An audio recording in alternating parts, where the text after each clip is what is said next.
What's going on, everybody? It's the Franz. I'm here for a SmackDown Live review for May 14th, 2019. This was the go-home show to Money in the Bank, coming from London, just like last night for Monday Night Raw. And we were 2 weeks into this wildcard rule. And WWE has decided 3 out of the 4 shows that we've had this wildcard rule for, we're going to open with Roman Reigns. He opened last Monday, he opened last night, and then he opened tonight's show. So the wildcard rule is already becoming very repetitive and very boring. At the first 4 nights, we've had almost exactly the same superstars on Raw and SmackDown each week. It's going to get so boring and so repetitive, especially if Roman's on both shows week in and week out. The only thing that's positive about this entire thing is they didn't show that manipulative video package for Roman Reigns again, which I hope they're not going to show again. We had a 4-on-3 handicap match with the Usos and Roman Reigns versus the SmackDown Live Tag Team Champions, Rowan and Bryan, which I don't think they had their tag team titles out there with them. They might be getting them replaced with, hemp versions, which would not be surprising whatsoever. Elias, and in a rare SmackDown Live appearance in the ring, Shane McMahon, who apparently for the first time in 10 years is actually wrestling a match in the UK. The night show, of course, was taped from London, and the biggest thing that people are going to be talking about on this night, last night we had the Firefly Funhouse, and the fact that Bray Wyatt looks like Sweet Tooth from Twisted Metal, which was the game I couldn't think of last night. Thank you very much. Tonight, we have the Kabuki Warriors.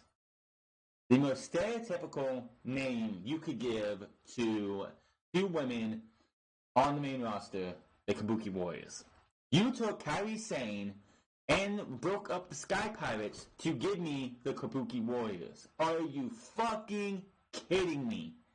Absolute horrendous name. That was a Xbox One game back in the day. It was a fighting game, I believe. So if WWE, I'm pretty sure WWE is going to run into maybe a copyright or something, because it might be a game that was back on the Xbox, not Xbox One, but the Xbox, I think it was the 360 or the original Xbox back in the day. But gaming companies, there could be a chance that maybe the gaming company who behind that is going to be like, if the gaming company is still around or if that license is still available to somebody, they're going to be like, oh, we want to bring this game back to a remaster or something, or put it on the Xbox One Game Pass or Games with Gold or whatever. So they're going to sit there, and WWE would have to give up that the Kabuki Warriors. Terrible fucking name. You could not think of something better. The Sky Pirates is an awesome fucking tag team name for Kairi Sane and Io Shirai. You took Kairi Sane out of NXT for this. You made Asuka tag with Kairi Sane for this. This has got to be the dumb. We thought the Viking Experience last month was a bad name. This is downright despicable, deplorable, and awful. The women's tag team division is just a laughingstock. They're throwing teams together that have no business being together. The only 2 legitimate tag teams on the entire rosters, on the entire show, are Fire and Desire, Mandy Rose and Sonya Deville, and the Idiotics. That is it, because you broke up the Boss and Her connection, and people wonder why Sasha Banks does not come back. Just look at tonight's episode of SmackDown Live. The fact that you took Asuka and Kairi Sane, and if you're going to give them a fucking name, have them use either Asuka's music or Kairi Sane's music, or have them have a different set of music for the tag team. Do not continue to use the mashed up song of Kairi Sane and Asuka. It is absolutely ridiculous. I fucking hate mashed up songs. They do not ever work. It's fucking ridiculous. Get rid of it. Just get rid of it. Another positive this week is we saw no Becky Lynch on Monday and on SmackDown Live, so that's a positive. Maybe this is a sign, because this would be 2 weeks in a row that Becky Lynch has not been seen on SmackDown, and she's been on Monday Night Raw only. Yes, I know her and Seth broke the internet yesterday with the whole reveal that those 2 have been dating, blah, blah, blah. But it does cater more to her possibly losing the SmackDown Live Women's Championship back to Charlotte Flair, So that championship has, or that brand has a champion that the likes of a Bailey or an Ember Moon or somebody else, maybe a Kairi Sane one day, maybe an Asuka, can challenge for. But this show, rinse and repeat also with the fact that WWE decided last night we were going to have a fatal four-way with three-fourths of the women's Money in the Bank ladder match in a fatal four-way. So whatever Raw does, SmackDown's going to do that as well. But instead of being the women on the SmackDown side, we're going to go with the men, because Bayley and Ember Moon were probably on the Raw leg of the European tour, so they were not available to take on Carmella, Mandy Rose, and yada yada. So we go with the men: Finn Balor, Andrade Cien, Randy Orton, and Mustafa Ali. Good match, probably the best match of the night. But other than that, SmackDown really had nothing going for it. I'm going to say this too. Until Kofi Kingston stops coming out, holding a tray of pancakes, skipping around like he's a fucking 10-year-old, I cannot take him as a serious WWE champion. I can't. You are the WWE fucking champion. Act like it. There is no goddamn reason that you need to continue. Oh, it's the New Day. Don't give a fuck. You come out, be serious. 2 weeks ago, when you after the end of the night, when you came out with no music, no pancakes, just a serious look on your face because you wanted to you wanted to go get revenge for Kevin Owens injuring your friend. That was the Kofi Kingston I want to see. Get rid of the fucking pancakes. It's enough. Enough. They're past their fucking expiration date. Move on. What else happened in this show? Let me see here. Let's see here. I think I got that covered. Yeah, I think I got that covered too. Yeah, that's about all. And move on to what happened in the show. The show starts out, and out comes Roman immediately. So yeah, Monday and Tuesday both start off with Roman Reigns. And yes, the ratings for Monday Night Raw went up a little bit. But you also got to remember that there was no NBA playoff game last night. Monday night, Vince McMahon and WWE refs, or anybody who pays attention to the NBA playoffs to give Vince McMahon a heads up of what's going to happen, was hoping and praying that the Golden State Warriors beat the Houston Rockets in 6 games, because a Game 7 would have been at last night. And that Game 7 would have been a huge ratings draw. But unfortunately, that didn't happen. Tonight, the Denver Nuggets faced the Golden State Warriors, and they started their game about the second hour of SmackDown Live. So I fully expect SmackDown Live's second hour to take a nasty hit. That is why during the 6 minutes before 9 o'clock hit, they had Shane McMahon come out, Daniel Bryan, Rowan, and Daniel Bryan, Rowan, and Elias all got jobber entrances, and the Usos got half an entrance. Out came Roman for that, because they wanted to make sure people were watching SmackDown Live while that NBA playoff game was going on. Unfortunately, I'm pretty sure that's going to, I guarantee you the ratings for SmackDown's second hour is going to dip very heavily. Reigns takes the mic and says he has unfinished business from Raw last night, and he doesn't want to wait until Money in the Bank. Reigns says Elias is a big problem and he's going to take care of him. Reigns then says, here's one of the solutions. Well, please welcome The Miz. So can you please tell us what this unfinished business on Raw is?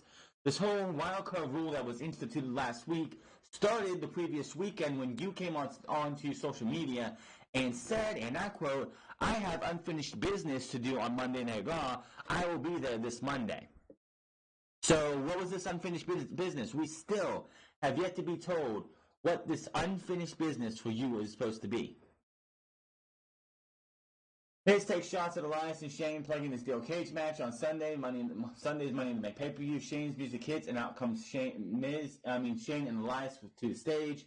Shane says Miz disgusted him and he hates looking at him, so he's going to ban him from the building and from ringside tonight.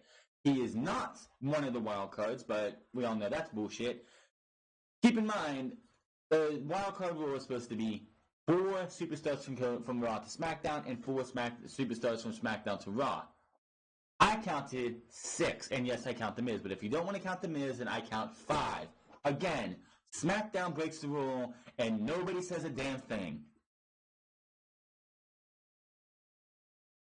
Elias says underestimating him will be the biggest mistake of Reigns' career. Elias says at Money in the Bank, he will prove why Vince McMahon chose him as the biggest acquisition in SmackDown history. Yeah, no. And we will see what the McMahon family has seen that the WWE stands for Walk with Elias. Of course, Shane, for whatever stupid reason, says it also stands for WWE, which that's the whole thing, Shane. Shane said it's time to remove The Miz and Reigns from the ring. He introduces a few other people who hate Miz's guts. And out comes SmackDown Tag Team Champions Daniel Bryan and Rowan without their belts. So, that, of course, last week after they won the tag team titles, and we've seen them in the back before Heavy Machinery made their presence known, which, of course, Heavy Machinery wasn't shown this week. Daniel Bryan was talking about he was talking to Rowan that he doesn't like this leather. So apparently they're going to probably get new title belts that are like the WWE Championship was since December, I believe. And that's what we're waiting on to see what that is. Shane, Elias, Bryan, and Rowan march to the ring as Reigns and Miz get ready to fight, standing back to back in the middle of the ring as the heels surround them on the apron. Miz and Reigns start fighting back as the heels attack them. When Shane gives the order, Reigns and Miz both get dumped to the floor as the heels follow the beatdown and keep going. The music, out comes the Usos. So for 2 weeks in a row, Usos and Roman Reigns are on SmackDown. Boring, repetitive. Is it going to be the same crop of superstars every single week? At least two other superstars. So if you're keeping score at home, this is 3 wild cards right here. You have the Miz, Usos, and the Jimmy and Jay, the Usos, both Usos. And no, motherfuckers, they don't count as one. When Vince McMahon made the rule, he said 4 superstars from Raw, or 3 superstars from Raw, eventually put it to 4. 4 from Raw superstars and 4 SmackDown superstars can go from either brand. If the Usos are a tag team, you don't say Jimmy and Jay as one superstar. That is fucking stupid. If they want to say that, then here's another problem. Say you want to do that. Okay. So on Monday Night Raw next week, we could have the B team and Rowan and Harper come over. That's 2. Then you could have the Iconics. And you could have Mandy Rose and Sonya Deville. That's 4, but that's 8 superstars. Do you get where the problem is there? The fact that you're going to have tag teams count as 1, that is fucking ridiculous. The Usos attack and make the save at ringside until Rowan levels them both with a double clothesline on the floor. The brawl comes to the ring as the Usos, Reigns, and Miz fight back. They clear the ring as fans cheer them on. Reigns' music hits, and they stand tall with the Usos and the Miz. Shane and his crew back up the ramp to the back. Kofi was invited to the Kevin Owens show and new episodes and they're going to re-show what happened with the Firefly Funhouse. Again, that was some crazy shit last night. Randy Orton versus Mustafa Ali versus Andrade Cien Almas versus the Intercontinental Champion Finn Balor. Good match right here. All 4 of these guys, or 3 of the 4 guys, are excellent workers. Randy Orton, of course, is a great worker when he wants to be. This was, again, a really good match. I am okay with who won. I'm just not, back from the break at the end of this match, Andrade sends Balor into the ladder in the corner. More back and forth between everyone.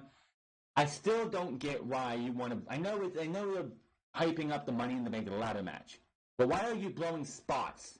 That you're, showing off spots that could be saved for the Money in the Bank ladder match. Dana Brooke last night with the crossbody off the top of the ladder. Tonight, Mustafa Ali goes to jump from the inside to the outside and lands on a ladder that Andrade Cien Almas is holding. That's a spot that you should see and be reserved for Sunday. It's not a big spot, but it's still a spot. Any spot with a ladder should not be used until Sunday. Mustafa Ali leaps off the top and catches him with the RKO. Almas ends up dropping Balor in the middle of the ring again. Andrade Cien Almas with the hammerlock DDT for a close 2 count. Balor leaps out of the ring to take Ali out and Orton down to the floor. Almas and Balor tangle for some more in the middle of the ring. Almas with a hammerlock DDT for the 1, 2, 3. Now, can someone explain to me why he could not beat Mustafa Ali? Why he could not beat Randy Orton? I'm fine with Andrade Cien almost winning. One, it makes it seem like he's not going to win. Two, why did he have to beat Finn Balor? Why would anyone want to be champion in WWE? Let's see. Champions lose non-title matches all the time. And it's stupid. No, it doesn't mean Balor had to win the Fatal 4-Way, but it doesn't mean Balor needed to be pinned. After the match, Andrade Cien almost stands tall with Vega as his music hits. Almost climbs a ladder under the briefcase, but Ricochet, the fourth, that is 4 people in the wildcard rule. 4. Ricochet music hit, and out comes the wildcard rule. Ricochet leaps under the ladder and goes up with Almas. The fight ends with Ricochet clutching the briefcase at the ramp while Andrade covers on the floor. He dropped Andrade off the ladder, went up, grabbed the briefcase, took it down, and left the ring with it for whatever reason. Backstage, we have Carmella in a pre-recorded video talking about how she's already won 2 Money in the Bank ladder matches. Carmella, you do know one of those do not count, so you only technically won 1. But it is what it is. WWE just and by the way, as you saw last week, Carmella went back to blonde, so she's hoping she can get pushed again. Well, the brunette was fun while it lasted.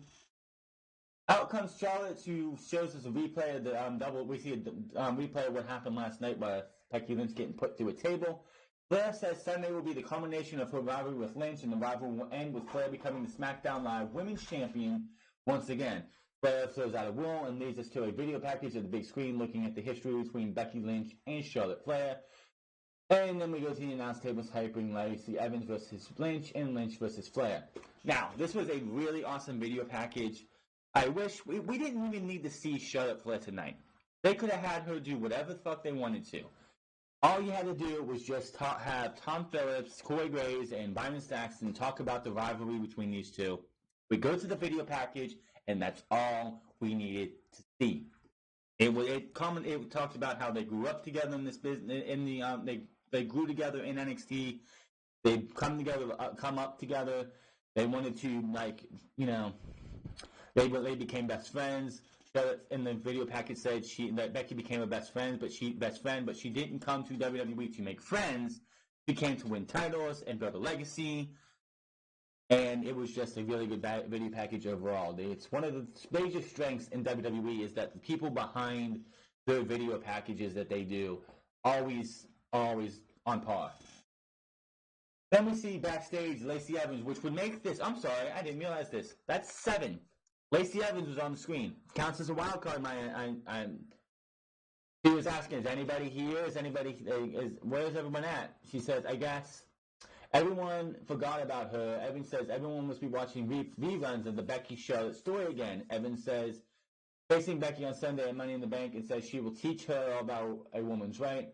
Evan says Lynch will have a new nickname after the match, Becky Black Eye. Evans says she will also have a new nickname, Raw Women's Champion. So, if you're keeping count, that's 5 Raw superstars appearing on SmackDown Live. Oh, but it's a video package. Doesn't fucking matter. That is your 5th Raw superstar on SmackDown Live. So I forgot about Lacey Evans for a minute. So in turn, tonight you see 7 superstars. 7. 4-on-3 handicap match: Shane McMahon, Elias, SmackDown Tag Team Champions Daniel Bryan and Rowan versus Roman Reigns and the Usos. Before that, Aleister Black goes on and says, for opponents who try to get inside his head, he guarantees them they will not like the place that they try to venture. Black says, he talks about, covering his naked or something. I was like, I have no fucking idea where they're going with this. I really don't. I really fucking don't. Get this man in the fucking ring. These are the promos you should have been cutting when you were bringing him up. But the fact that you brought him up the night after the Elimination Chamber on a whim just to get him on SmackDown, on Monday Night Raw on SmackDown Live to try and build up some buzz for your terrible TV product, and now you're trying to go we're going to give this guy promos to try and get him overtime. Nah, it doesn't work for me. This match was pretty much the Usos and Roman getting their asses kicked for the majority of this time.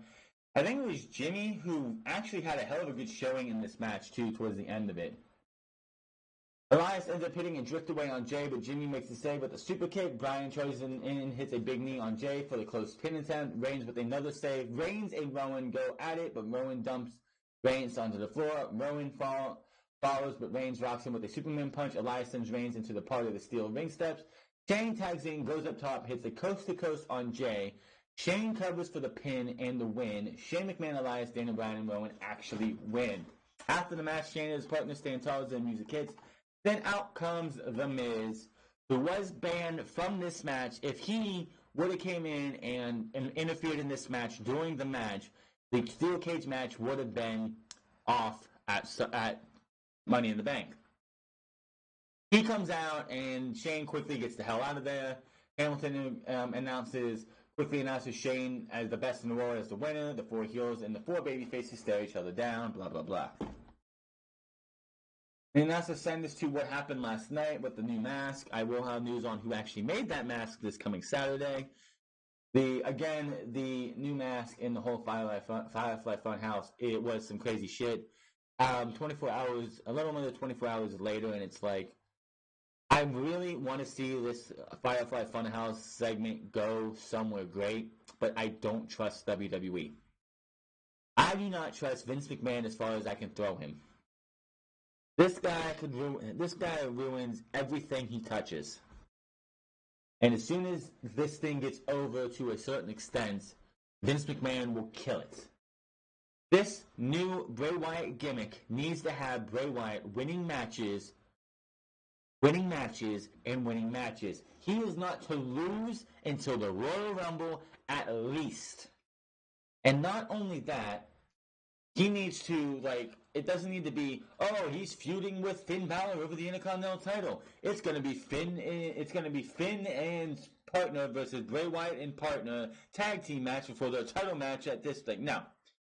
Bray Wyatt needs to be terrorizing whoever he is going after until, they don't touch, they don't meet, they cut promos maybe a little bit, but they don't touch, they don't fight, they don't do nothing like that. Bray Wyatt terrorizes them, doing lullaby stuff or whatever on the big screen, everything until he gets into the ring with whoever he's feuding with. I don't know where they're going to go with it, but I don't trust Vince McMahon. I don't trust WWE with whatever the fuck they want to do with this. I'm sorry. I hope the best of this, but I don't trust Vince McMahon with something like this. This is what WWE needs. And I could just see this thing being, this could be the greatest thing this could help resurge WWE, or this could help, or WWE just does everything they can to make you go, that was worth a try. This is WWE though. Bray Wyatt will have a nice little push, then he'll come up against Roman Reigns, and what's going to happen? 1, 2, 3, spear, pinfall, 1, 2, 3. And everything they built up with Bray Wyatt goes to the wayside because they gotta put Roman Reigns over. Back from the break after we go to break, and we get a pre-recorded backstage promo for Ember Moon and Bayley, who are probably on the Raw portion of the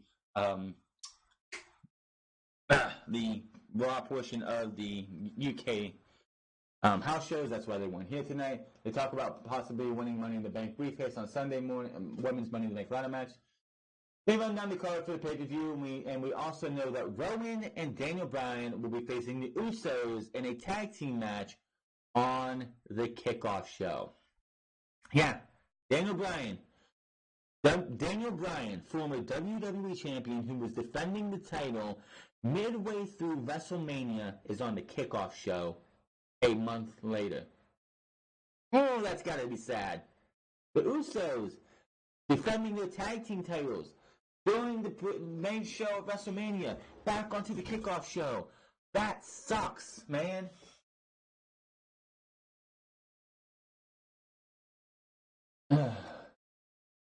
The page introduces Kairi Sane and Asuka as the Kabuki Warriors, the newest and fiercest addition to the women's tag team division. Paige says not only are the next women's tag team champions, they are the future of the division. Paige. Yeah, in order to have it be the future of a division, you have to have a division. Speaking of future, and I forgot to mention this earlier, during Roman Reigns' entrance at the beginning of the show, Tom Phillips So Roman Reigns is the future of SmackDown and the future of WWE. This dude has been in WWE for 7 fucking years. The main roster. He's been on the main roster for 7 years this coming fucking Survivor Series.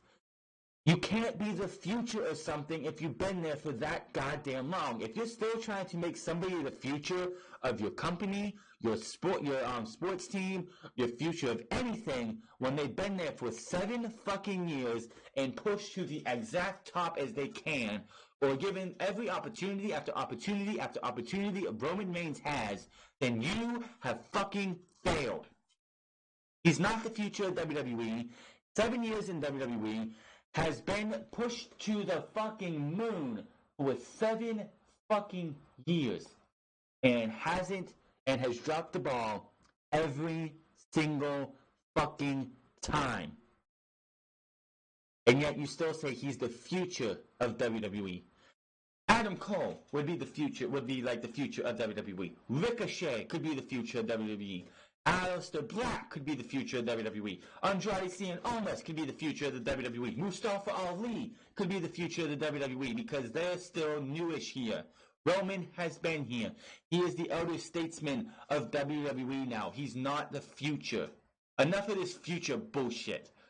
Roman's here for if you're where Roman has been for 5 years or more, you're no longer the future. Give me a fucking break. Here comes Mandy Rose and Sonya Deville. They say, oh, you named the tag team. He thinks he's done something special coming up with a team name for Asuka and Kairi Sane. Whoever came up with the Kabuki Warriors, fire their asses. If it came from Vince McMahon, another reason why this motherfucker has to go. They talk about how Rose winning the Money in the Bank briefcase on Sunday, and then they said the two of them will be winning the women's tag team titles after that. They say to Paige, sorry to break your heart, but the future is not them. The future is right here. Nah. The future of the women's division would be a Candice LeRae, a Io Shirai, a Shayna Baszler, even though Shayna Baszler's in her 30s, in mid-30s or something, but still a more future than those two. Just saying. Of course, who do you think was going to win this one? Rose wants to be tagged in, and she goes right for the pin, but Asuka counters, rolls her up for a quick 1-2-3 after a subpar match. After the match, Paige heads to the back with Asuka and Sane, arms raised in the air, while Rose and Deville show frustration in the ring. Rose can't believe what happened. We see Kayla Braxton backstage looking nervous as hell before an interview with Lars Sullivan. Tom leads us to a video package on how dominant Lars has been on the main roster. Kayla's with Lars Sullivan in the arena, and she asks him to comment, and she is fumbling her words so badly because she looks like she's about ready to cry. Kayla Braxton looked like she was scared to death to be in the vicinity of Lars Sullivan. He's just like, she just like couldn't get it out until she finally did. She looked at Lars Sullivan, says thank you, and just walks off as he stares her down because she definitely was like, I don't want to piss this guy off to where he's going to put me to a table or something. By the way, Lars Sullivan was fined $100,000 by WWE for past comments. Any fucking retard out there who wants to sit there and say fire Lars Sullivan for things that was done 6 to 7 years ago when the guy was in his like early 20s, go fuck yourself. The guy's apologized. He went to every person on the fucking main roster, or at least on the rosters as far as I've heard, and personally apologized to each and every one of them. So this guy has been through enough. The fucking dumbasses, retard idiots who sit up there on the keyboard warriors who are like, oh, they need to fire Lars Sullivan, hashtag fire Lars Sullivan. Give me a fucking break. The guy feels remorse for what he did, what he said. He's not the same person he was back then. Give it a fucking break. Kevin Owens is backstage hyping a very special episode of the Kevin Owens show with WWE Champion Kofi Kingston. Because the New Day isn't on the show because he's not facing them. He's facing Kofi. He says Kofi will be forced to answer the question Owens has always known. If Kofi can stand on his own. Owens says he talked about how he might hurt Kofi on Sunday, and then the New Day music hits, and out comes Kofi Kingston. carrying a tray of pancakes and acting like everything, like smiling and acting like everything is fucking sunshine and roses. Give me a fucking break. You are in a WWE Championship match in one of the biggest fights of your goddamn career. Almost like what you did at WrestleMania, yeah, was a big move. Was big. This is big. This is your first pay-per-view championship defense. Why in the fuck are you coming out with a tray of pancakes, jumping around and skipping around like a fucking child? Give me a fucking break. Grow up, act like a fucking adult, and stop acting like a fucking child. Kofi's in the ring with the setup of the Kevin Owens show. Kofi says he received an invitation here. He is. Kofi is by himself. Kofi says Owens will get his shot at the WWE Championship at Money in the Bank on Sunday, but what about tonight? He says, well, I'm here to be interviewed by the host, but here's your host, Kevin Owens. Owens doesn't show up. Fans chant Kofi's show, and Kofi says, we might change it to Kofi's show. Really? Can we get rid of talk shows anyway? I'm so sick and tired of seeing, like, the Kevin Owens show, MITB, and any other fucking talk show. Can we fucking kill the talk shows? Just kill them. End them. Kofi says he might change it to the Kofi show, taunts Owens and talks some trash. Owens suddenly appears on the big screen. Owens says Kofi finally talks about Kofi finally being alone and goes on and says Kofi is the only WWE champion because of the New Day. But all that ends on Sunday because Kofi will be facing the most dangerous man in WWE, and here's a proof. There's a video package with highlights from his WWE run going back to his first time, and he was narrating this video package while this is a video package of him narrating things that he did while Kofi Kingston waited 11 years to get his championship shot. Owens says all that's left now is for him to take what is his. Kofi asks what the video proved. He says it didn't prove anything, and he's getting tired of hearing Owens talk. Kofi starts tossing stuff out of the ring. Pancakes, chairs, and more. Owens says if Kofi doesn't think he'll come out there, here he comes. Kofi says that's what happened. That's what he thought. Owens music hits, and out here he comes marching in the ring, and Kofi waits in the ring. Kofi makes it to about halfway down the ring, but stops and turns around. He turns back around, but stops again as Kofi gets ready to fight. Fans boo Owens with the Owens mind games. Kofi leaves the ring and starts brawling on the entranceway. Sami Zayn suddenly attacks Kofi from behind, coming over under the wildcard rule. But wait a minute. You had Roman Reigns, Jimmy, Jay, The Miz, Lacey Evans, Ricochet, and now Sami Zayn. 7 people from Monday Night Raw showed up on SmackDown Live. Yet Monday Night Raw has adhered to the wildcard rule this week. There was only 4 superstars from SmackDown coming over to Raw. So why is SmackDown allowed? Why is Raw allowed to bring 7 over, while SmackDown's only allowed 4? Someone tell me what the fuck's going on here. Out came Xavier Woods to make the save. Owens sends Woods into the ring post, and he goes down. Sami and Owens double team Kofi now. Fans try to rally for Kofi as the double team continues. Owens sends Kofi into the steel step. Sami and Owens bring Kofi back in the ring and keep him down. Owens talks trash and yells in Kofi's face while keeping him down in the corner. Owens yells some more and goes for a corner cannonball, but Kofi gets out of the way. Sami goes after Kofi and works him over against the ropes. Fans chant for Kofi, and Sami goes for a haluva kick, but is countered. Kofi drops him with a trouble in paradise. Kofi stands tall as fans cheer him. Owens watches on the stage as Kofi tells him to bring it. From the ring, the New Day music hits as Kofi stands with Woods at ringside. The final SmackDown before Money in the Bank goes off the air with Kofi yelling at Owens from ringside. So, again, does anyone else see what's wrong with the wildcard rule? Raw this week adhered to 4 superstars, but SmackDown had 7. 7. I don't care. Oh, Lacey Evans was on a video package or on a pre-recorded video. Doesn't matter. It's still 7 superstars from Raw showed up on SmackDown. Oh, The Miz doesn't count because Vince McMahon said The Miz doesn't count. Bullshit. Oh, the Usos is 1 superstar because they're a tag team. Bullshit. 7 fucking superstars, but if you take the Usos down, that's still 6. What the fuck? And again, if you take the Miz down, that's still 5. What the hell? Will they refine what this wildcard rule is? Because that's 7 superstars from Raw showing up on SmackDown. Why?